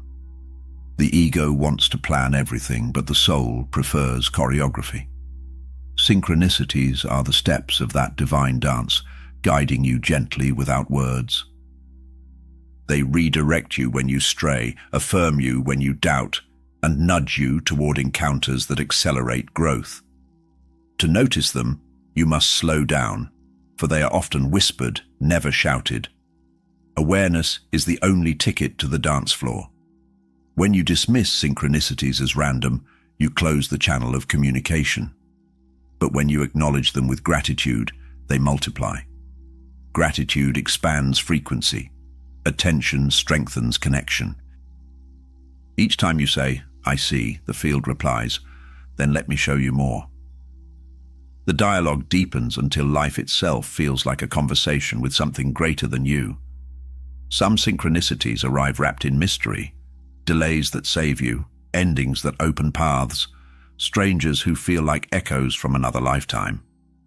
Do not rush to interpret them. Allow their meaning to unfold in time. Synchronicity operates beyond linear cause and effect. What seems meaningless now will reveal its purpose when your vibration catches up to its message. There is a way to invite this rhythm consciously. Begin your day by saying, "Show me alignment," then move without expectation. Notice what repeats, what glows, what feels magnetically charged. The field loves curiosity. When you walk with openness, reality becomes interactive, a living mirror responding to your state of consciousness in real time. The more attuned you become, the less you need control. You stop forcing outcomes and begin trusting orchestration. Life arranges itself elegantly around your vibration, creating perfect timing that the mind could never calculate. Synchronicity replaces struggle, and guidance becomes your natural state. You no longer chase purpose, you move with it. Eventually, the rhythm of synchronicity becomes inseparable from your being. You cease to wonder whether signs are real because you feel their truth vibrating through you. Each moment becomes sacred choreography, the divine meeting itself through you.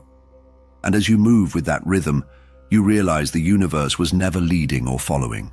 It was always dancing in step with your soul. Chapter 28. The Gravity of Belief. Belief is the invisible gravity that shapes the orbit of your reality.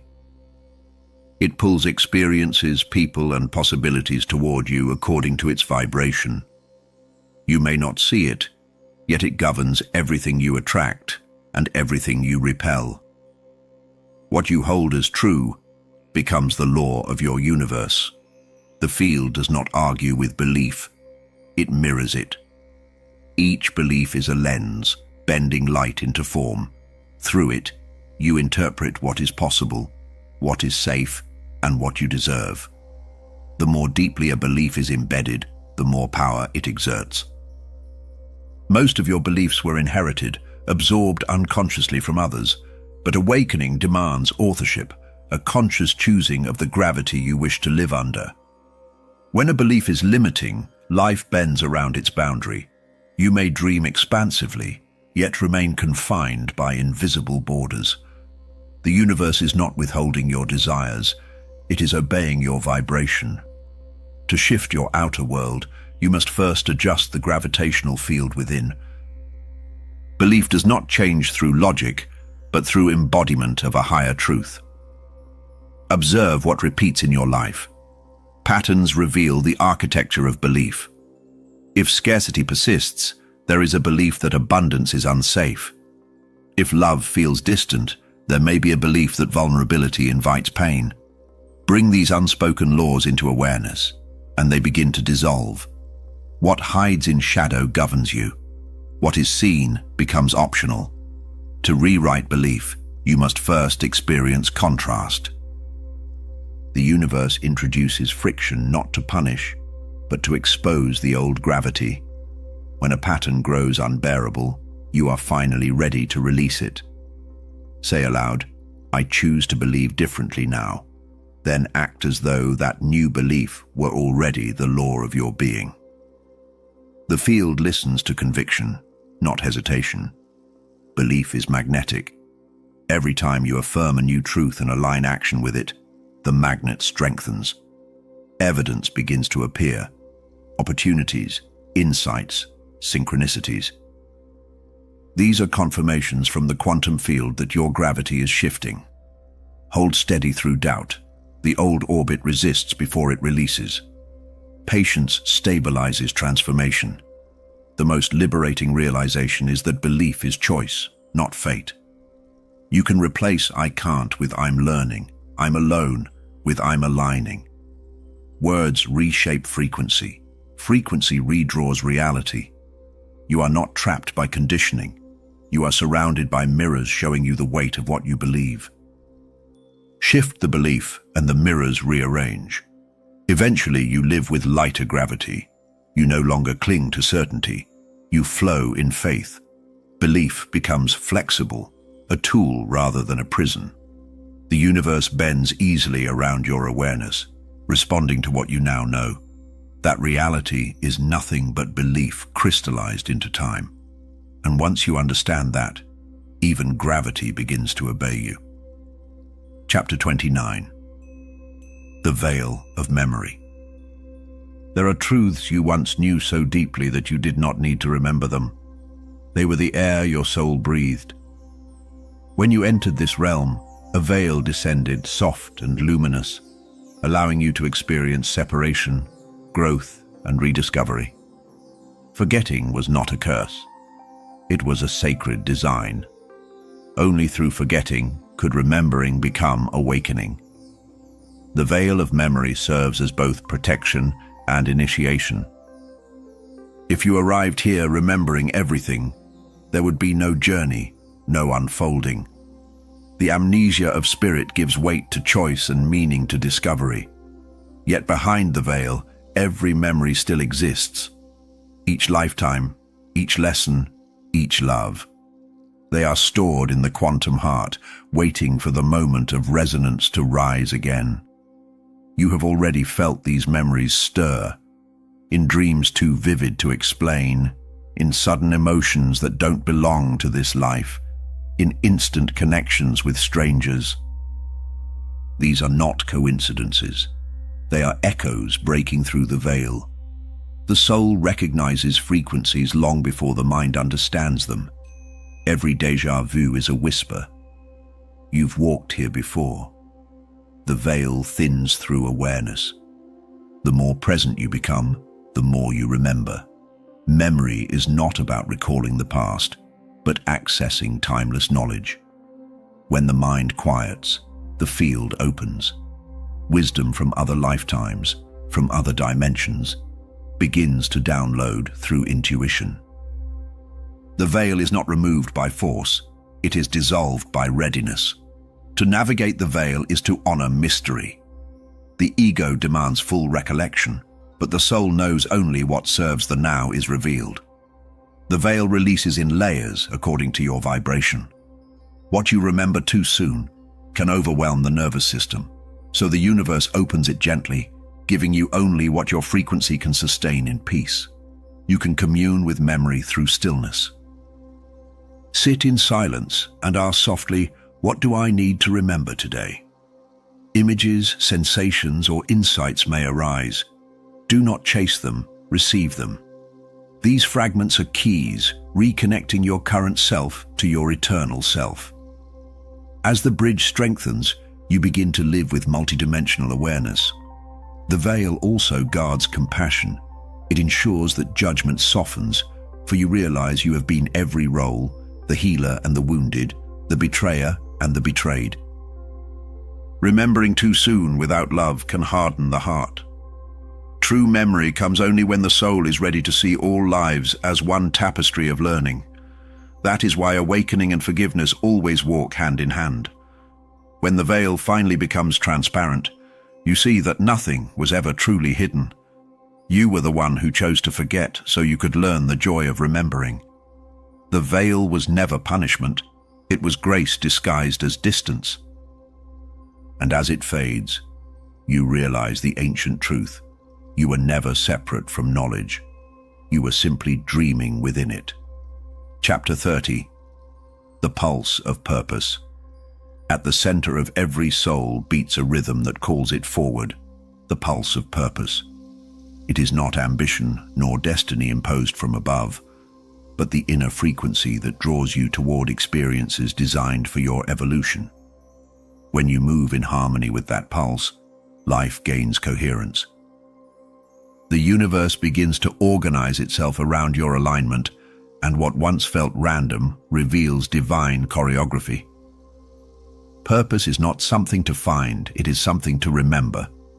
It hides in the activities that make you lose track of time, in the ideas that ignite warmth behind your ribs, in the silence where you feel most alive. The pulse does not shout, it hums softly beneath distraction. When you listen closely, it tells you, this way. Following it requires courage, not of effort, but of trust. Most people seek purpose in grand gestures, imagining it as a single mission written in the stars. But purpose is fluid. It evolves with your consciousness, changing form as you expand. Sometimes it is an action, sometimes a presence, sometimes a word whispered at the right moment. Its essence remains constant, but its expression grows as you do.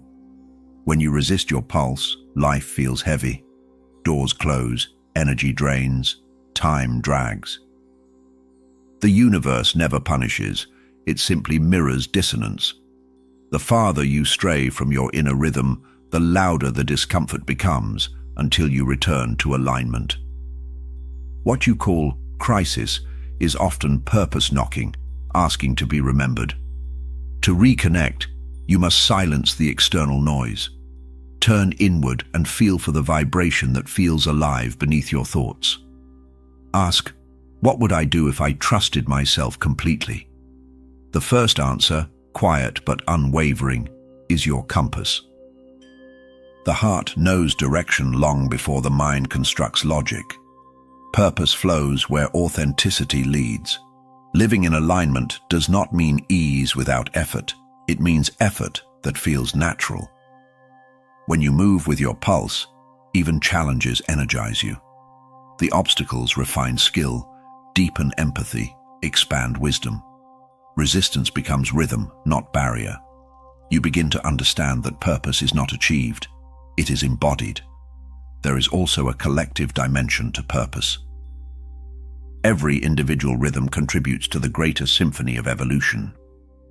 When you follow your pulse, you unconsciously grant permission for others to do the same. Alignment is contagious. Your vibration becomes a tuning fork for those still lost in noise, guiding them back toward their own truth. In time, you stop asking for purpose altogether. You breathe it, speak it, live it. It moves through you effortlessly, creating harmony wherever you go. You realize the purpose of life was never hidden. It was the pulse itself, beating quietly beneath every experience, waiting for you to finally move in time with the song of your soul.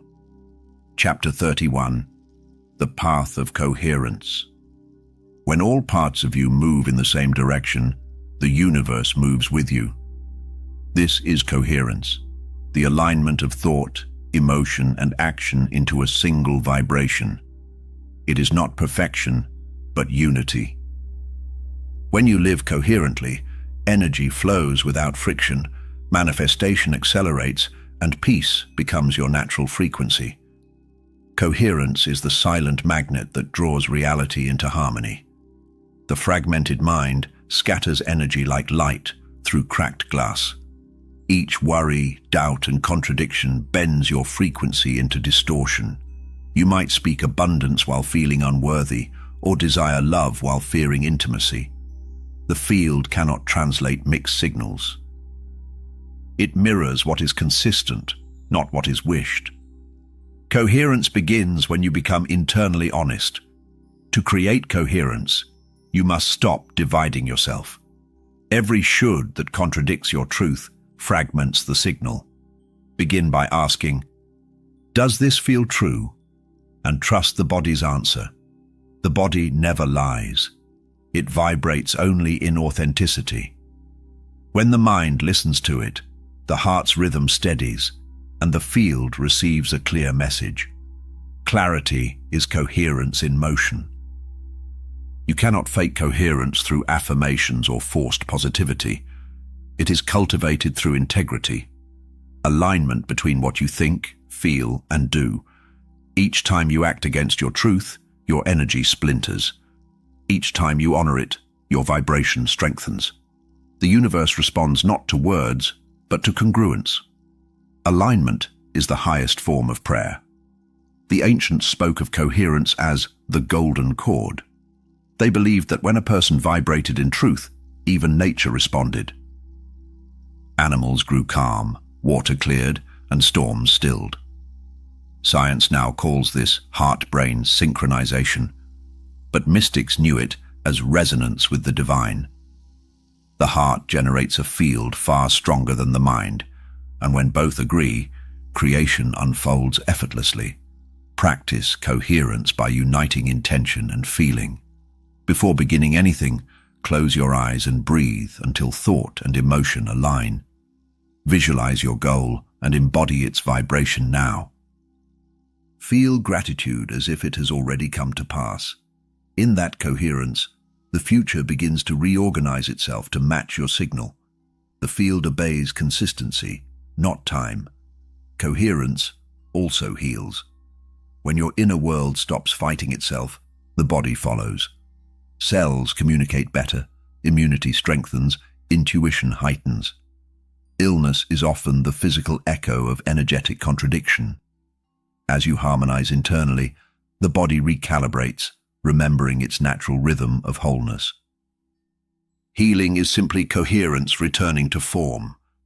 Eventually, coherence becomes your way of being. You no longer seek balance, you are balance. Every choice, every word, every silence hums in resonance with your essence. Life unfolds without resistance because you have become transparent to truth.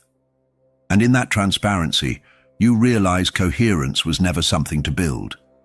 It was what you always were beneath the noise.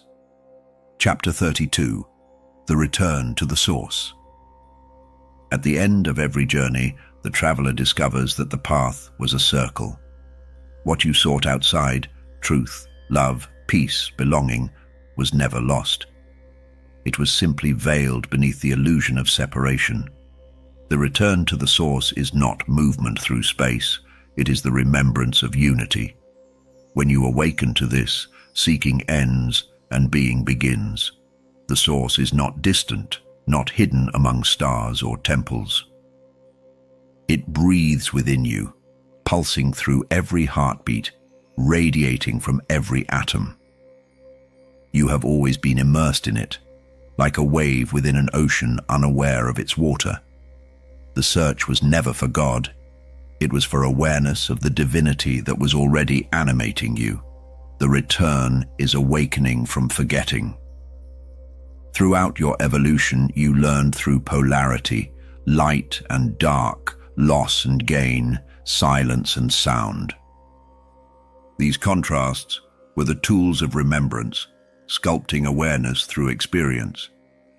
Now you begin to see that even duality was part of oneness. The opposites were never enemies. They were reflections of the same eternal pulse vibrating at different frequencies. The source communicates through presence. It does not demand rituals or words. It asks for stillness. When you quiet the mind and expand the heart, you feel the subtle hum beneath existence. That hum is home. In it, there is no beginning, no end, no striving. You dissolve into awareness, and awareness breathes you back into form. Creation and creator become one. Inhale.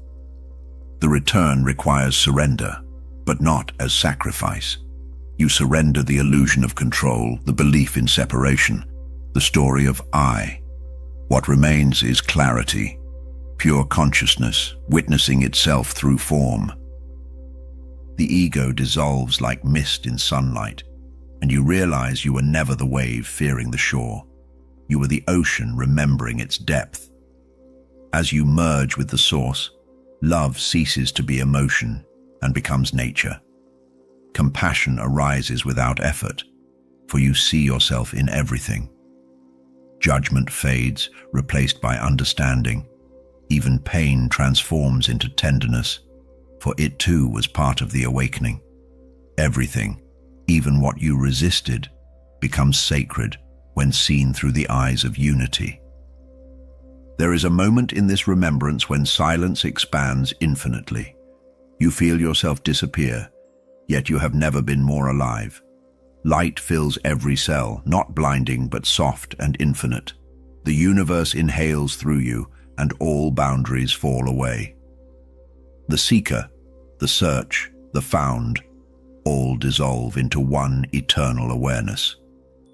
When the light settles, you return gently to the world, carrying the source within your gaze.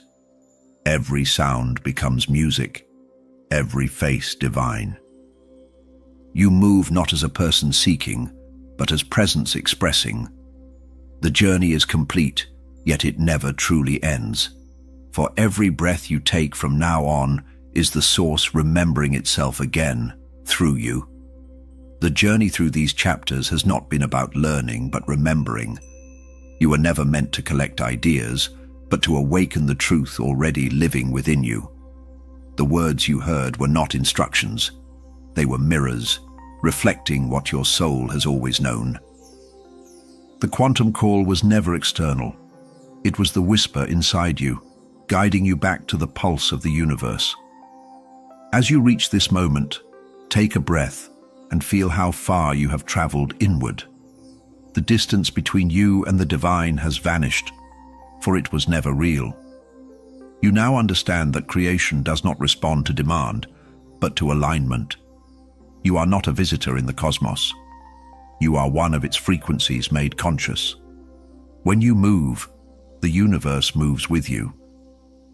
Carry this awareness into every step, every silence, every choice. Let coherence guide your actions. Let love calibrate your vibration, and let surrender become your strength. You are the bridge between the seen and unseen, the breath of the infinite made human.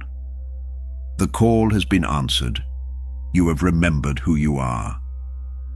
Before you go, speak this phrase aloud, softly, as a promise to yourself and to the universe.